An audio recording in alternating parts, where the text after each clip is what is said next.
You wanna go to the lost city of Atlantic City? More than anything. Esto un party por debajo del agua. Baby, busca tu paraguas. Estamos bailando como peces en el agua. Ey, como peces en el agua. Agua. No existe la noche ni el día. Aquí la fiesta mantiene encendida. Siempre hay que pasarme guiña. Ey, dulce como piña. 私はあなたと心中するために今日まで生きてきたのです。きっとそうです。だぜ。ああ。照れるなよ。Assalamualaikum warahmatullahi wabarakatuh. Selamat siang rekan-rekan sekalian. Perkenalkan saya Dr. Belinda. Siang kali ini saya akan membahas sedikit dan merefresh bersama-sama, mengingatkan kembali kepada rekan-rekan semua mengenai varian baru COVID-19 yaitu varian Omicron. Ya, jadi setelah kita lihat dari bulan-bulan sebelumnya, November, Desember, Januari, ternyata terdapat peningkatan dari kasus-kasus COVID-19. Nah, peningkatannya tersebut terjadi tidak hanya di dunia, tapi juga terjadi di Indonesia. Dari data pada tanggal 9 Januari 2022, ternyata terdapat peningkatan kasus sampai 500 per harinya. Nah, sebetulnya apa sih yang menyebabkan peningkatan kasus ini yang begitu melonjak ya, baik di Indonesia maupun di dunia? Jadi sebetulnya apa sih yang menyebabkan peningkatan kasus ini ya? Apakah sebetulnya peningkatan kasus ini dipengaruhi oleh varian baru yaitu varian Omicron yang kita semua pasti sudah kenal ya? Jadi sebetulnya varian Omicron ini atau yang bisa disebut juga COVID-19 B11529 ini dia pertama kali ditemukan di Afrika Selatan ya pada tanggal 24 November 2021. Nah, jadi pada tanggal 24 November 2021 itu ditemukan dan tidak lama dari itu terjadi peningkatan kasus awalnya di Afrika Selatan dan kemudian di dunia beberapa negara juga mengalami, bahkan Indonesia juga mempunyai dampak peningkatan dari kasus Omicron ini. Nah, kenapa sih sebetulnya kita harus khawatir dan kenapa dia masuk ke dalam varian of concern? Jadi sebetulnya COVID-19 itu terus-menerus mengalami mutasi karena dia terus beradaptasi. Nah, tapi tidak semua varian itu akan menyebabkan sesuatu yang berbahaya. Jadi tidak semua varian itu masuk ke dalam varian of concern. Nah, kenapa sih Omicron ini masuk ke dalam varian of concern? Karena dari perubahannya itu, dia berbagai macam mutasi terjadi pada dirinya hingga ternyata mutasi-mutasi itu berdampak tidak hanya kepada penularan tetapi juga terhadap derajat keparahan penyakit COVID sendiri. Maka dari itu WHO memutuskan untuk memasukkan si Omicron ini ke dalam varian of concern sehingga kita semua harus waspada terhadap adanya Omicron ini. Nah, pasti semua teman-teman, rekan-rekan sekalian ingin mengetahui bagaimana sih sebetulnya transmisinya meningkat atau tidak. Nah, karena ini cukup baru ya, baru November kemarin diberitahu bahwa ada varian ini, maka banyak penelitian yang masih sedang berjalan. Tetapi dari sedikit penelitian itu ada benang merah yang dapat kita tarik, yaitu bahwa transmisinya memang meningkat dibandingkan dengan varian yang sebelumnya Delta.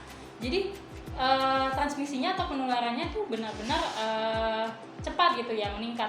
Nah, kenapa sih sebetulnya? Pertama, dia dapat meningkatkan reseptor atau tempat berikatannya si virus terhadap sel host atau sel inang. Jadi kalau misalkan makin banyak tempat-tempat untuk diduduki virus, maka peningkatan penularannya juga tentunya akan meningkat gitu. Kemudian hipotesis yang kedua dikatakan bahwa terjadi peningkatan aviditas. Jadi sudah dapat tempat duduk si virus tersebut makin berikatan. Jadi ikatannya makin kuat sehingga tentunya meningkatkan penularan terhadap satu manusia ke manusia yang lain seperti itu. Kemudian selain masalah transmisi, ternyata resiko reinfeksi dari Omicron ini juga mengalami peningkatan. Jadi dibandingkan dengan varian-varian yang lain, ternyata ditemukan bahwa Omicron dapat mempunyai resiko untuk meningkatkan reinfeksi terhadap pasien. Jadi pasien-pasien yang sebelumnya sudah terinfeksi virus COVID maka mempunyai resiko untuk terkena COVID kembali karena daya tahan tubuhnya belum cukup kuat untuk menangkal si virus Omicron ini. Jadi itulah yang harus kita waspadai ya. Tuh. Karena dari studi di Afrika Selatan, tempatnya ditemukannya Omicron ini, ternyata dari kasus-kasus yang ditemukan, sebagian besar adalah kasus reinfeksi seperti itu, atau infeksi kembali.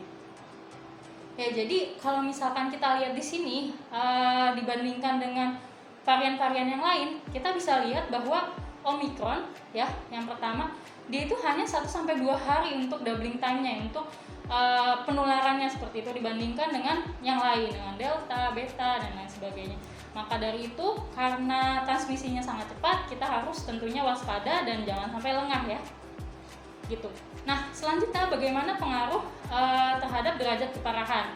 Dari literatur yang ada, studi-studi yang ada saat ini memang belum ada yang mendeklar atau menyatakan bahwa Omicron ini lebih parah daripada Delta atau tidak lebih parah gitu ya. Jadi belum ada yang menyatakan. Tapi memang sedikit studi mengatakan bahwa derajat keparahannya lebih ringan dibandingkan dengan Delta. Tapi sangat terbatas studinya. Jadi kita tidak boleh lengah. Makanya kita tidak boleh menyebutkan bahwa dia derajatnya lebih ringan gitu. Karena kembali lagi semua varian COVID tentunya beresiko mengalami gejala yang berat gitu. Jadi kita harus tetap waspada.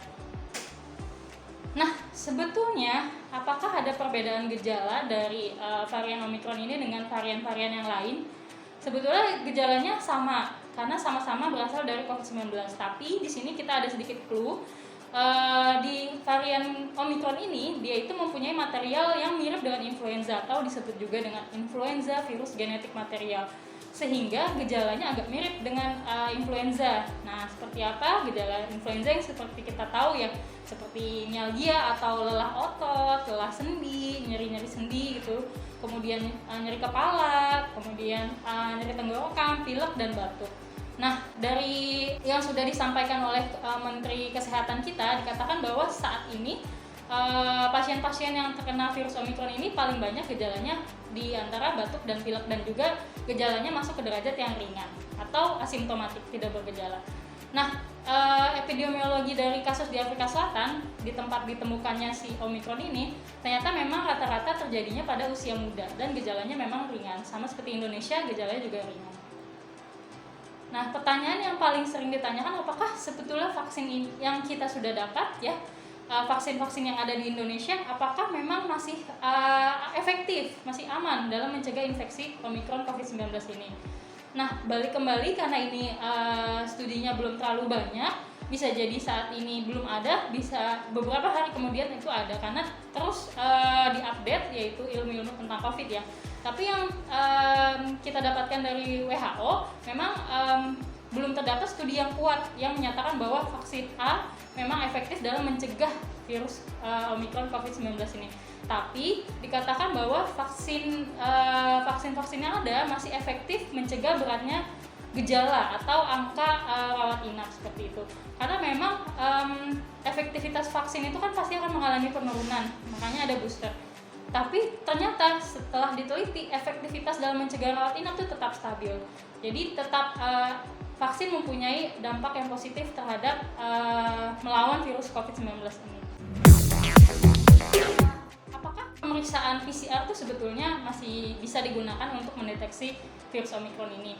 Nah, PCR itu memang masih dapat digunakan gitu ya. Memang nanti kalau misalkan dari hasil PCR-nya ada yang namanya positif S-gene target failure. Artinya adalah jadi harusnya terdeteksi 3 gen pada saat di PCR untuk mendeteksi COVID. Tapi salah satu gennya, si S-gene ini, dia gagal untuk dideteksi. Nah, ketika itu muncul, maka mungkin pemeriksaannya akan lebih memikirkan terhadap adanya si Omicron ini. Nah, jadi pasien tersebut mungkin akan dilanjutkan pemeriksaannya ke pemeriksaan yang lebih lanjut, yaitu genome sequencing. Baru dari situ bisa diambil kesimpulan apakah memang pasien ini terkena virus Omicron yang varian COVID-19. Nah, apakah tata laksana untuk Omicron itu berbeda daripada yang lainnya gitu ya? Hingga saat ini belum ada statement resmi dari WHO, masih menggunakan panduan yang ada sebelumnya gitu ya. Tapi memang dari WHO sendiri menyatakan bahwa untuk kasus yang berat, kortikosteroid dan interleukin 6 itu masih efektif gitu. Untuk yang lainnya tidak dijabarkan secara rinci. Jadi masih menggunakan panduan yang sama sebelumnya meskipun varian-variannya ada mengalami perubahan ya. Yang paling penting adalah bagaimana cara pencegahannya. Apapun variannya, sebetulnya kuncinya masih tetap sama, yaitu satu, segera vaksin. Karena tadi sudah dijelaskan sebelumnya ya, vaksin itu dapat mencegah terjadinya gejala yang lebih berat dan dapat mencegah kita masuk ke dalam perawatan rawat inap gitu ya. Jadi pasti keuntungannya jauh lebih besar kalau misalkan kita vaksin gitu. Nah, tapi yang perlu diingat, jangan lupa juga untuk melakukan vaksin yang kedua apabila kita masih bisa baru dapat vaksin yang pertama. Jadi jangan lupa untuk vaksin booster selanjutnya. Karena seperti yang tadi sudah dijelaskan bahwa efektivitas vaksin itu bisa mengalami penurunan lanjut, makanya perlu ada booster seperti itu untuk tetap menjaga. Nah, efektivitas vaksin itu memang tidak ada yang 100% gitu ya. Kenapa? Makanya karena satu, tentunya kekebalan tubuh itu memerlukan waktu untuk pembuatannya. Jadi kalau misalkan pasca divaksin tidak langsung kita benar-benar punya kekebalan tubuh ya, jadi tetap harus punya cara yang lain gitu ya. Kemudian kekebalan tubuh seseorang tuh berbeda-beda. Bisa jadi ketika divaksin daya tahan tubuhnya seberapa bisa nih untuk membuat antibodi seperti itu. Nah, kemudian juga banyak varian-varian baru yang tentunya mempengaruhi efektivitas dari vaksin ini. Nah, ketiga hal itu yang membuat vaksin itu tidak 100% efektif, walaupun memang angkanya tinggi ya, di atas 80% efektivitasnya, tapi kita tidak bisa 100% vaksin saja mencegah kita dari COVID. Maka dari itu kita perlu tambahannya, plusnya yang satu pasti tidak bosan-bosannya saya katakan bahwa jangan lupa untuk memakai masker dengan masker yang benar ya, yang baik dan benar, dan dengan jenis yang benar ya gitu. Terus kemudian jangan lupa untuk mencuci tangan dengan sabun dan air mengalir ya, seperti itu. Kemudian jangan lupa menjaga jarak. Nah, menariknya ternyata ada sebuah penelitian tentang menjaga jarak. Ternyata orang yang pakai masker justru jaraknya itu antar satu sama yang lain tuh malah lebih dekat dibandingkan ketika diobservasi atau dilihat orang-orang yang tidak pakai masker gitu ya. Jadi ternyata kalau orang pakai masker dia lebih cenderung lebih dekat gitu ya dibandingkan yang lain. Nah, ini yang harus kita ingat kembali bahwa tidak hanya pakai masker yang harus kita lakukan, tapi juga menjaga jarak ya. Walaupun kita pakai masker tapi jarak kita kurang dari 1 meter, tetap saja itu ada resiko penularan. Jadi tak hanya pakai masker yang benar, cuci tangan, tapi juga harus jaga jarak lebih dari 1 meter untuk tetap menjaga jangan sampai kita terkena ya. Oke, demikian dari saya. Semoga dapat mengingatkan kembali kepada rekan-rekan semua tentang pentingnya kita untuk mencegah diri kita terkena dari virus COVID-19, tentunya yang varian baru ini Omicron ya. Dan mudah-mudahan apa yang sudah didapatkan dari pertemuan kali ini bisa disebarkan luas kepada saudara, keluarga, sehingga kita semua bisa terhindar dari virus COVID-19. Demikian, wassalamualaikum warahmatullahi wabarakatuh. Selamat siang.